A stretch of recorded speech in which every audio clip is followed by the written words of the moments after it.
আপনি যদি নিজেকে সবার থেকে আলাদা করে তুলতে চান অথবা অন্যান্য মানুষ কি ভাবছে সেটা যদি বুঝতে চান, তাহলে সবার আগে আপনাকে বুঝতে হবে সাইকোলজি। তবে এই সাইকোলজিক্যাল ব্যাপারগুলো একজন মানুষের জন্য বুঝতে পারা যতটা কঠিন হয়ে থাকে, ঠিক তার উল্টোভাবেই এইগুলো বাস্তব জীবনে প্রয়োগ করা অতটাই সহজ। এই ভিডিওতে আপনি এমন কয়েকটি সাইকোলজিক্যাল পয়েন্ট সম্বন্ধে জানবেন যেটার পর আপনি নিজেকে অন্য 10 জনের থেকে আলাদা করে তুলতে পারবেন। আর কথা না বেরিয়ে চলুন শুরু করা যাক। প্রথম পয়েন্টটি হলো মিউজিক চেঞ্জেস পারসেপশন। আমরা সকলেই জানি মিউজিক আমাদের মুড চেঞ্জ করার ক্ষমতা রাখে। একটি এনার্জেটিক সং অথবা উচ্চ বেসযুক্ত কোনো গান আপনাকে মোটিভেট ফিল করাবে, অপরদিকে একটি স্যাড সং আপনাকে দুঃখ এবং ডিপ্রেস করে ফেলতে পারে।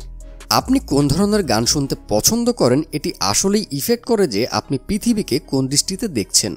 2011 সালের একটি গবেষণায় কিছু মানুষকে স্যাড সং এবং এনার্জেটিক সং শুনে একটি কাগজের মধ্যে স্যাড ও হ্যাপি ফেস টিক করতে বলা হয়। ফলাফলে দেখা যায় যারা স্যাড সং শুনেছিলেন তারা সকলেই স্যাড ফেস টিক দিয়েছেন, আর যারা এনার্জেটিক সং শুনেছেন তারা সকলেই হ্যাপি ফেসে টিক দিয়েছেন। গবেষকরা এর নাম দিয়েছিলেন পারসেপচুয়াল এক্সপেকটেশন। আপনি আপনার কান দিয়ে যাই শুনবেন, আপনার চোখ চারদিকে সেই ধরনের জিনিসই দেখবে। এরপর রয়েছে ডানিং-ক্রুগার এফেক্ট। 1999 সালে দুজন সোশ্যাল সাইকোলজিস্ট এটি আবিষ্কার করেন যে বুদ্ধিমান মানুষ সবসময় অ্যাভারেজের থেকে নিজেকে কিছুটা বেশি বুদ্ধিমান মনে করে।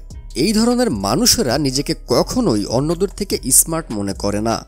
ঠিক অপরদিকে যাদের আইকিউ অ্যাভারেজ তারা ঠিক এর উল্টোটাই করে থাকেন। ওনাদের সবসময় এমনটাই মনে হয় যে অন্যান্যদের থেকে তারা বেটার। এজন্য আপনি এমন অনেক মানুষের সাথে মিশেছেন বা দেখা হয়েছে যারা সকল ক্ষেত্রেই নিজেকে বুদ্ধিমান হিসেবে উপস্থাপন করার চেষ্টা করে। যদি আপনি কাউকে এরকম করতে দেখেন তাহলে আপনার বুঝে নিতে হবে যে ইনি ডানিং-ক্রুগার এফেক্টের শিকার। সত্যিকার অর্থে তিনি এতটা বুদ্ধিমান নয় যতটা সে মানুষকে দেখায়, কারণ অধিক জ্ঞানসম্পন্ন মানুষ কখনো নিজেকে নিয়ে স্যাটিসফাই হয় না। এরা সব সময় নিজেদের ক্ষমতা ও বুদ্ধির উপর সন্দেহ রাখে, কারণ ওনাদের মনে হয় তারা বর্তমান থেকে আরও অধিক বুদ্ধিমান হতে পারবে। উদাহরণস্বরূপ আপনারা সকলেই হয়তো দেখেছেন পরীক্ষার সময় যে সকল শিক্ষার্থীরা বলে তারা পরীক্ষার জন্য কোনো প্রস্তুতিই নেয়নি, অথচ আপনি দেখবেন বেশিরভাগ ক্ষেত্রেই তারাই ভালো রেজাল্ট করেছে। আপনি মানুন অথবা নাই মানুন, এই ধরনের মানুষগুলো সত্যিকার অর্থেই অনেক বুদ্ধিমান। এই পয়েন্টটি হলো সিঙ্গিং রিডিউসেস অ্যাংজাইটি। কল্পনা করুন আপনি গাড়ি চালিয়ে আপনার কর্মস্থলে যাচ্ছেন এবং সেখানে গিয়ে আপনাকে একটি গুরুত্বপূর্ণ মিটিং অথবা প্রেজেন্টেশন দিতে হবে। এই অবস্থায় তো আপনি অবশ্যই নার্ভাস ফিল করবেন। তাহলে এই সময় কিভাবে আপনি নিজেকে কন্ট্রোলে রাখবেন? সাইকোলজি বলে থাকে এমন মুহূর্তে আপনি যদি আপনার পছন্দের গানটি বাজিয়ে তার সাথে সাথে নিজেও গাইতে শুরু করেন, তাহলে আপনার ব্রেইনে এন্ডোরফিন এবং অক্সিটোসিন রিলিজ হতে শুরু করবে, যা অবিশ্বাস্যভাবে আপনার স্ট্রেস লেভেল খুব দ্রুত কমিয়ে দেবে এবং সেই সাথে আপনার মুড আগের থেকে বেটার করে দেবে।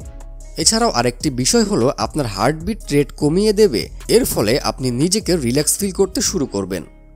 এই পয়েন্ট হলো পাওয়ার অফ সাইলেন্স।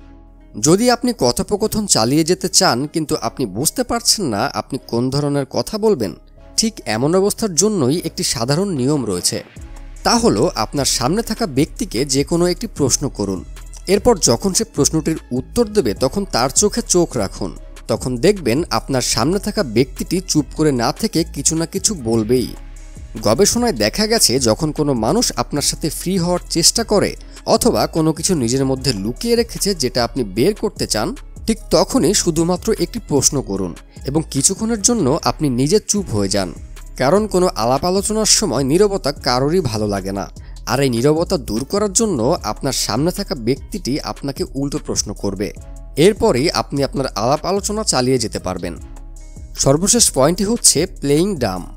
যদি কারোর সামনে আপনি নিজের ভালো ইমপ্রেশন তৈরি করতে চান, তাহলে এমন কোনো টপিক নিয়ে আলোচনা করুন যা আপনার সামনে থাকা ব্যক্তির খুবই পছন্দের এবং সেই সম্বন্ধে আপনি কিছু শিখতে আগ্রহ দেখান। উদাহরণস্বরূপ ধরুন আপনি একজনের সাথে কথা বলছেন যিনি গাড়ির প্রতি আগ্রহী।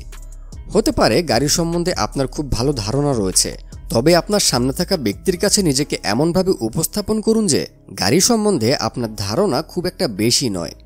এছাড়া মাঝে মাঝে কিছু জানার উদ্দেশ্যে তাকে প্রশ্ন করুন। এর ফলে আপনার সামনে থাকা ব্যক্তিটি নিজেকে কনফিডেন্ট ও স্মার্ট মনে করবে, সেই সাথে সে আপনার সাথে কথা বলতে ইন্টারেস্ট দেখাবে। কারণ লোকটি যে বিষয়ে জানে আপনি সেই বিষয় সম্বন্ধেই জানতে চেয়েছেন। এর ফলে আপনি তার পছন্দের একজন মানুষ অথবা প্রিয় মানুষ হয়ে উঠতে পারেন। ভিডিওর এই বিষয়গুলো যদি আপনার ভালো লেগে থাকে তাহলে অবশ্যই চ্যানেলটিকে সাবস্ক্রাইব করে ভিডিওটি একটি লাইক দিবেন।